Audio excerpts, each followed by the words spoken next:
Hello friends, welcome back to the new video. In this video guys, we are going to talk about how to connect this Bluetooth speaker to our phone guys. You want to connect this speaker, so as you can connect it. In this video guys, I will show you how to connect Bluetooth speaker in Oppo phone. So let's see how to connect it.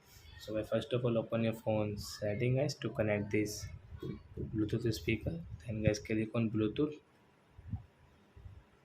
guys on your Bluetooth.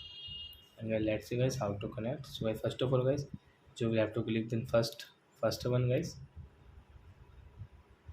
press it will on, and guys click on the setting option. Second one guys is Bluetooth first, and guys second guys click on Bluetooth, press, and guys refresh your phone.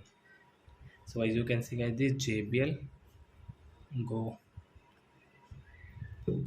guys click on Bluetooth speaker name, and guys it will connect. So as you can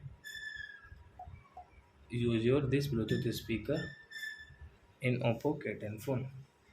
So I hope friends you have understood how to connect Bluetooth speaker in Oppo K10 phone. So that's it guys. Thanks for watching my video. Now we will meet on next video with new topic. Before guys, please go and like my video, subscribe my channel. Bye.